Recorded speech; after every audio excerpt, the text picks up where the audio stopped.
परम पिता परमात्मा पूर्ण ब्रह्म सर्व सृष्टि के रचने वाले कबीर परमेश्वर जी की असीम रजा से आप परमात्मा की प्यारी आत्माएं सत्संग सुनने के लिए उपस्थित हुए।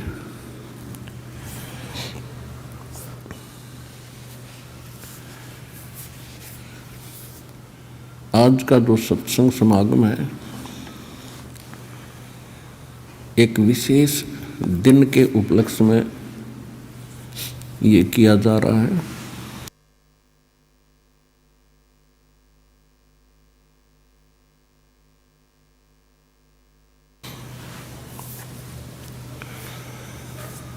ये फाल्गुन मास की द्वादशी वो शुभ दिन है। इस दिन परमात्मा सतलोक से चलकर आए थे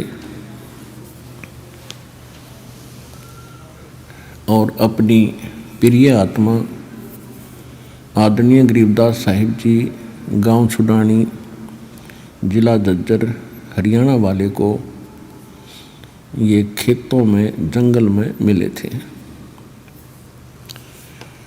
एक जिंदा महात्मा का रूप परमेश्वर बनाए हुए थे।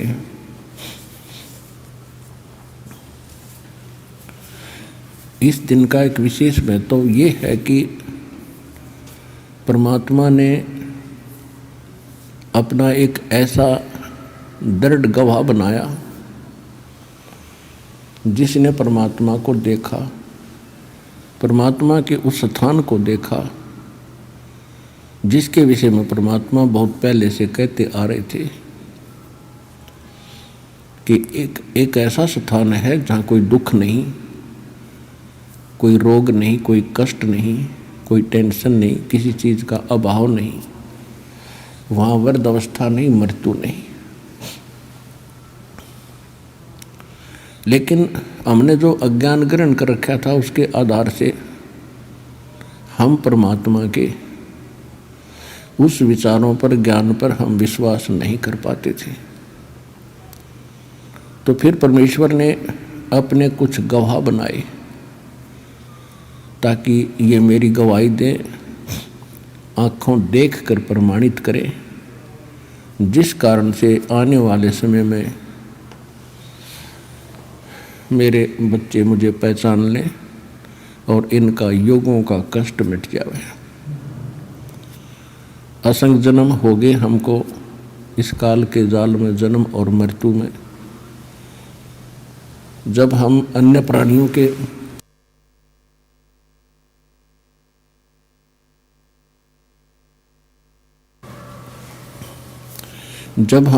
प्राणियों के शरीरों में होते हैं, पशु पक्षी जलचर, तो उस समय तो महाकष्ट होता ही होता है और कभी भूल भटक कर हमें मनुष्य जीवन प्राप्त हो जाता है।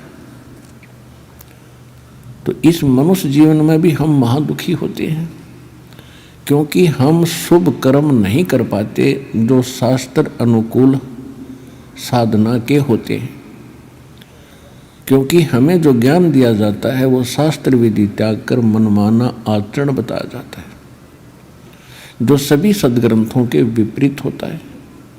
और फिर लंबे समय तक उसी प्रक्रिया में हम रहने के कारण उसको फाइनल मान लेते हैं क्योंकि अपने समुदाय के लोग सभी वही कर रहे होते हैं, जिस कारण से किसी को कोई ऑब्जेक्शन नहीं होता और ना ये शंका होती कि हम गलत कर रहे हैं।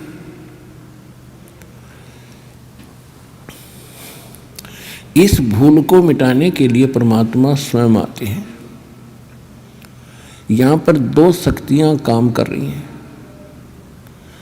एक तो असंख्य ब्रह्मांड का मालिक है कबीर भगवान, जिसको मुसलमान भाई अल्लाह अकबर कहते हैं, हम उसे कबीर साहिब कहते हैं। अल्लाह माने साहिब, अकबर माने कबीर, ये बोलने का अंतर है बस। अल्लाह कबीर, अल्लाह अकबर यानी साहिब कबीर, हम कबीर साहिब कहते हैं। इसको गॉड कबीर कहो। ये पूर्ण परमात्मा है, ये हमारा जनक है, हमारा पिता है, इसकी वचन शक्ति से हम सभी उत्पन्न हुए हैं।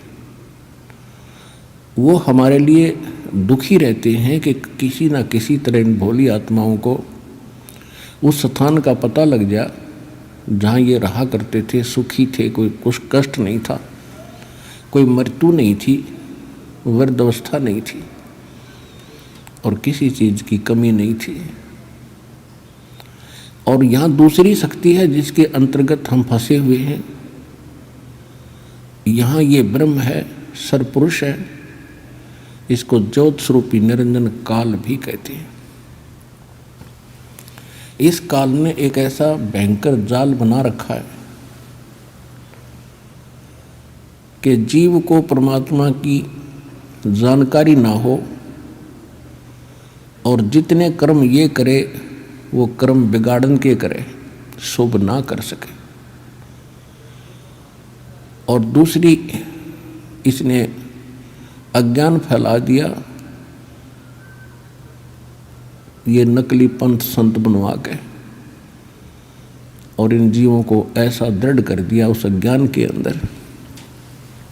जब परमात्मा स्वयं भी आते हैं तो भी हम परमात्मा के उन वचनों पर विश्वास नहीं करते थे। इसलिए परमात्मा परमेश्वर कबीर जी ने अब एक विकल्प खोजा।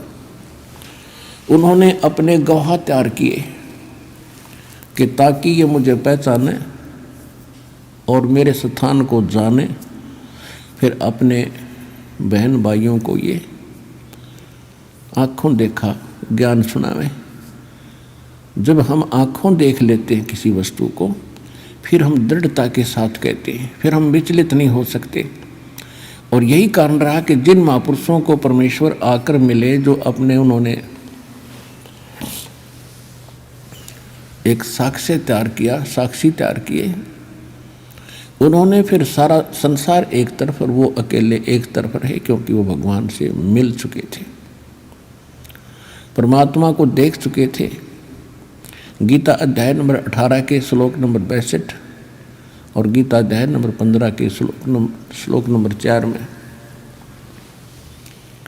गीता ज्ञानदाता स्वयं कहता है कि अर्जुन, तू सर्वभाव से उस परमेश्वर की शरण में जा, उसकी कृपा से तू परम शांति को और शाश्वतम स्थानम, उस सनातन परम धाम को प्राप्त होगा। सनातन माने सदा रहने वाला, जिसका कभी अंत नहीं होता। और 15वें अध्याय के 4थे श्लोक में कहा है कि तत्वदर्शी संत और तत्व ज्ञान प्राप्ति के उपरांत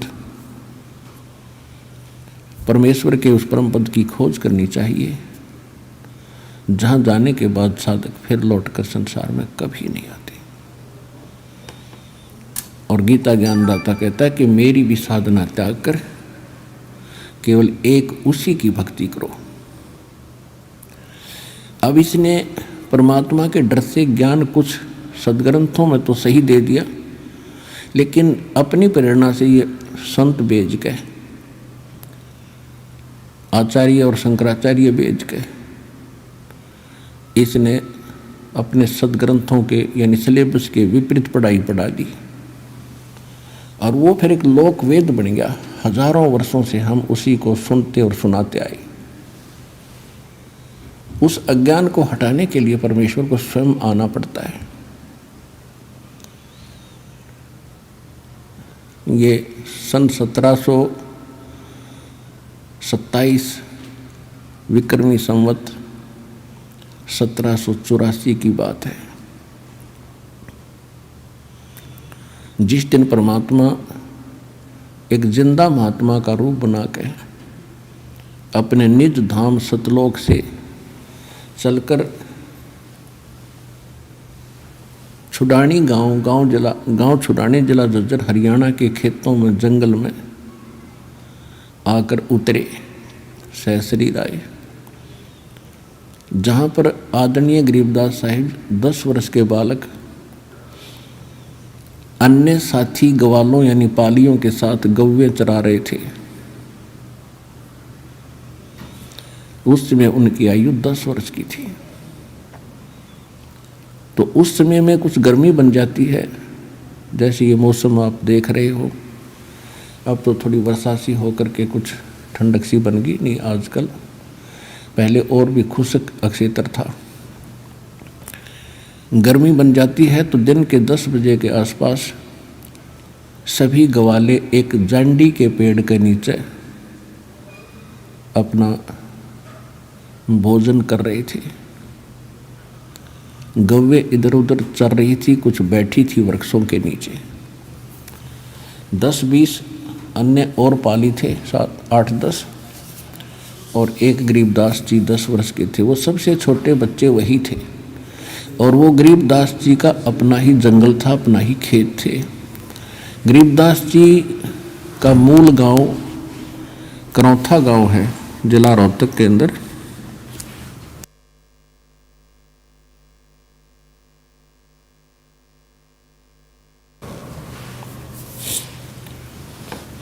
इनका मूल गांव जो है गांव करौथा, जिला रोहतक, हरियाणा में।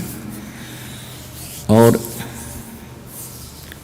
इनके नानके थे गांव छुडानी में। गरीबदास जी के कोई मामा नहीं था, इसलिए इनके नाना जी ने गरीबदास जी के पिताजी को वहाँ घर जमाई रख लिया था। जमीन लगभग 1400 एकड़ थी। उसका वारिस कोई ना होने से अपने दामाद को श्री शिवदयाल जी ने वहाँ रख लिया था। छुडानी जाने के लगभग 10-12 वर्ष के बाद, 12 वर्ष के उपरांत गरीबदास जी का जन्म गांव छुडानी, जिला झज्जर में हुआ था। जमीन बहुत घनी थी, वर्षा पर आधारित होते थे। वर्षा हो जाती थी, कुछ कणक बीज दी जाती थी, बाकी क्षेत्र वो चरागाह बनाया करते थे और पशुपालन ही अधिक किया करते थे।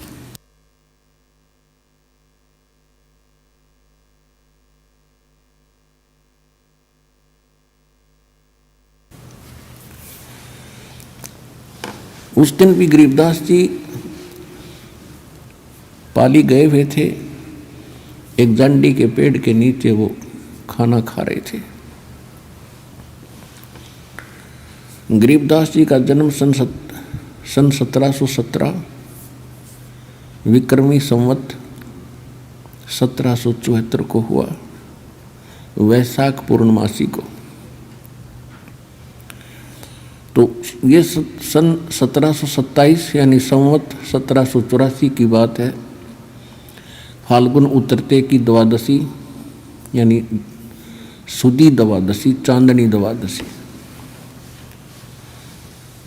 दिन के 10 बजे परमात्मा वहाँ उनके पास एक साधु रूप में आए, जहाँ वो सभी गवाले पाली आहार कर रहे थे, रोटी खा रहे थे। उस समय आतिथ्य सत्कार बहुत होता था, साधु संतों को विशेष आदर दिया जाता था। तो वहाँ गवालों में, पालियों में 50 वर्ष के, 40 वर्ष के, 20 वर्ष, 28, 17 और छोटे बच्चे गरीबदास जी 10 वर्ष के थे। जब परमात्मा उनके पास से निकट आए, जैसे कोई यात्री होता है, तो सभी ने कहा कि महाराज राम राम। परमात्मा ने कहा भाई राम राम। कहा आओ महाराज खाना खाओ। परमेश्वर ने कहा भी खाना तो मैं अपने गांव से खा कर आया हूँ। कौन गांव है आपका? परमात्मा ने कहा सतलोक गांव है मेरा। फिर सभी ने कहा जी खाना नहीं खाओगे तो दूध तो पीना ही पड़ेगा। हम साधु संत अतिथि को बगैर कुछ आहार किए नहीं जाने देते, ये तो आपने स्वीकार करना ही पड़ेगा। परमात्मा आए तो इसीलिए थे। तो परमेश्वर ने कहा भी ठीक है मैं दूध पीऊंगा, लेकिन मैं कंवारी गाय का दूध पीता हूँ। जो बड़ी उम्र के व्यक्ति थे, ग्वाले थे, वो कहने लगे बाबा जी आपकी नीयत नहीं है दूध पीने की, आप तो मजाक कर रहे हो। परमात्मा बोले भाई अगर दूध पिलाना है तो पिला दो, तो कुंवारी गाय का पीता हूँ मैं। इतनी डिस्कस हो रही थी। गरीबदास 10 वर्ष के बालक खड़े हुए, एक कुंवारी गाय ले आए जो 1.5 वर्ष की बच्चिया थी, और कहा महाराज जी इसका ना तो बच्चा हुआ है ना इसके कोई सतन है, ये दूध कैसे देगी। परमेश्वर कबीर जी ने कहा कि बच्चों, कोई तुम्हारे पास ऐसा बर्तन हो वो लाओ जिसमें दूध निकाल लेंगे। एक छोटा सा मिट्टी का बर्तन था, 8-10 किलो का, 8-10 लीटर का, तो उठा लाए, साफ करके रखा हुआ था। और गरीबदास जी पकड़ कर बैठ गए गाय के नीचे। परमात्मा बोले रख इसके नीचे, पकड़ कर बैठ गए गाय के नीचे, सतनों के नीचे। परमेश्वर खड़े हुए और बच्चिया के कमर पर हाथ थपकी मारी, सतन लंबे लंबे हो गए, दूध की धार चल पड़ी और पात्र भर गया जो बंद होगी। बोलो सतगुरुदेव, बंदी छोड़ कबीर साहेब की जय।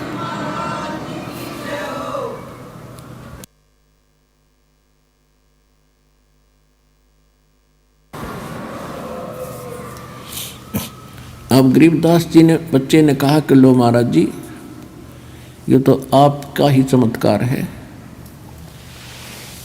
दूध पी लो। परमात्मा ने कुछ दूध पिया, शेष उन पालियों से कहा कि ले बच्चों पी लो, ये प्रसाद है। अब जो बड़े गरीबदास जी से जो बड़े थे सारे, उन्होंने कहा कि हम ना पिएं, ये तो पाप का दूध है, कुंवारी गाय का दूध निकाल दिया और ना जाने क्या जादू जंतर कर रखा आपने, और फिर आपने झूठा कर दिया, अपना पता कौन सी जाति के हो, हम ना पिएं, उठ कर चले गए।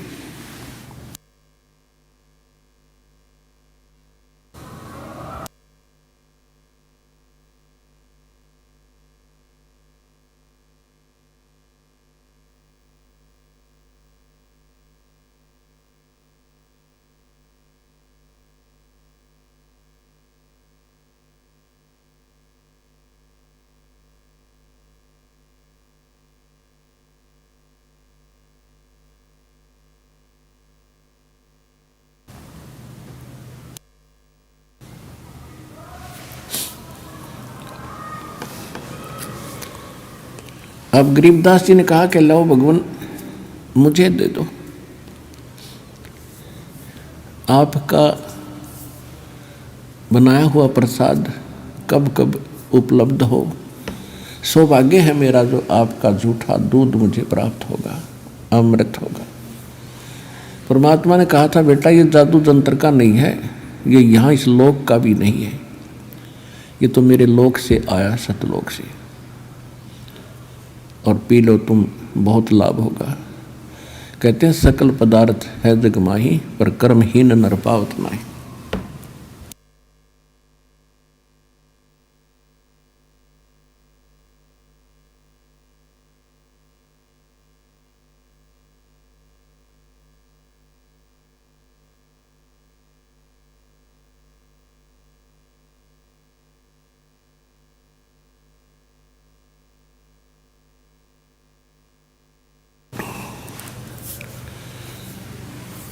गरीबदास जी ने वो दूध पिया, वो सभी चले गए दूर, पाली दूसरे साइड में गौओं को भी आंक ले गए।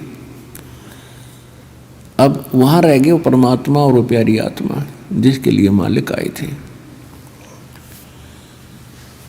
परमेश्वर ने चर्चा शुरू की कि बेटा भक्ति किया करो, परमात्मा का नाम लेना चाहिए, ये मनुष्य जीवन बार बार नहीं मिलेगा। तो गरीबदास जी जैसे बच्चे थे कहने लगे भगवान हम करते हैं, राम राम करते हैं, सीता राम करते हैं, राधे श्याम का जाप करते हैं, बजरंग बली की जय बोला, शंकर भगवान की भक्ति करें। फिर परमात्मा ने काफ़ी देर तक उनको समझाया बेटा ये इनकी भक्ति से मोक्ष नहीं हो सकता, आपका जन्म और मृत्यु नहीं मिट सकता, आपके कर्म के अंदर यानी प्रारब्ध के अंदर जो लिखा है कोई पाप कर्म जिससे आपको कोई हानि होनी है, तो इन भगवानों की भक्ति से वो समाप्त नहीं हो सकती। इन भगवानों की भक्ति करने से आपको पुण्य और पाप दोनों ही प्राप्त होंगे। और कहते हैं पिछले ही तप से होते हैं पूर्ण हंस मुराद। ये पिछले संस्कार से उस बालक के एकदम उसके हृदय में एक विशेष प्रेरणा हुई कि परमात्मा, आज तक हमने यो ज्ञान कभी किसी से सुना नहीं, और ऐसा भगवान नहीं सुना जो आप बताते हो कि वो सब दुख दूर कर सकता है, हमारे प्रारब्ध यानी किस्मत लिखे हुए लेख का भी नाश कर सकता है, हमारे सब पापों का नाश करके हमें पवित्र कर सकता है और मोक्ष पूर्ण दे सकता है।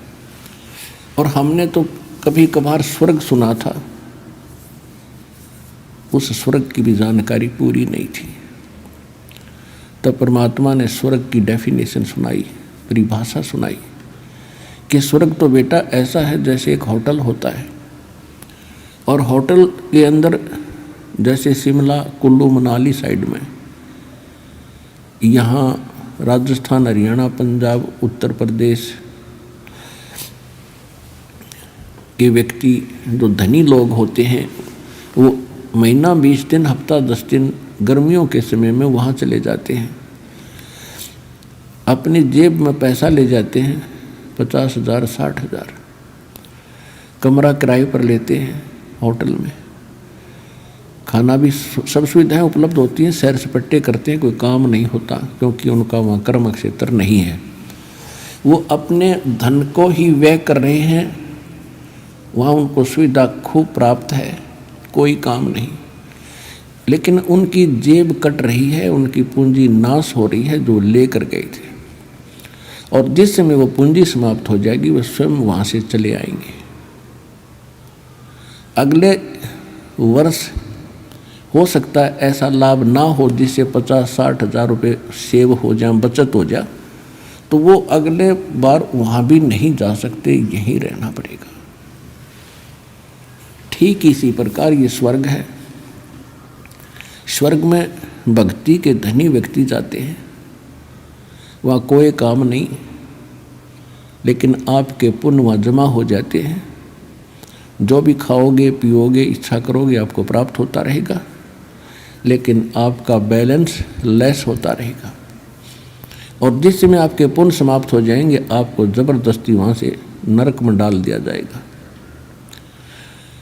और नरक के बाद फिर पुनः आपको यहाँ 84 लाख योनियों की कुत्ते गधे सूअर के शरीरों में बेचा जाएगा, और ये प्रक्रिया आप असंख्य जन्मों से कर रहे हो, भोग रहे हो, इसका निर्वाह कर रहे हो। जहाँ से मैं आया हूँ वो एक ऐसा स्थान है जहाँ आप पहले रहते थे, पूरी सृष्टि रचना सुनाई, आप सभी वहाँ रहते थे, वहाँ कभी मृत्यु नहीं है, वहाँ कोई चीज़ का अभाव नहीं है, और यहाँ आपने आज चाहे कुछ भी सुविधा उपलब्ध है आपको, कितने आपके पास ज़मीन है, चाहे राजा बने हो, ये तो आपके पास रहनी ही नहीं है, मृत्यु के उपरांत ना जाने कहाँ पटकेगा ये काल उठा के। और जिस माया को आप आज अपनी मान रहे हो, इसको आपके नाना जी के पिताजी भी अपनी मान रहे थे, और उसके पिताजी भी अपनी मान रहे थे। अब वो कहाँ है भाई? अब वो कहीं गधे कुत्ते बनकर घूम रहे हैं। तो परमात्मा ने गरीबदास जी को समझाया,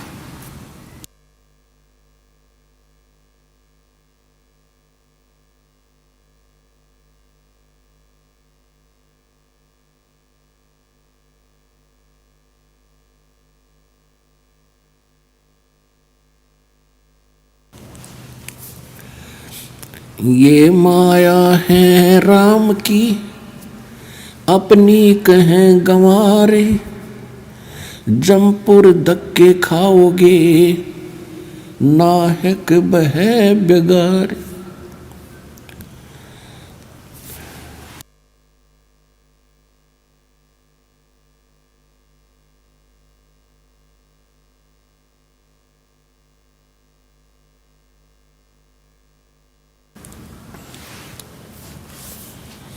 पूंजी साहूकार की ये बंजारा संसार।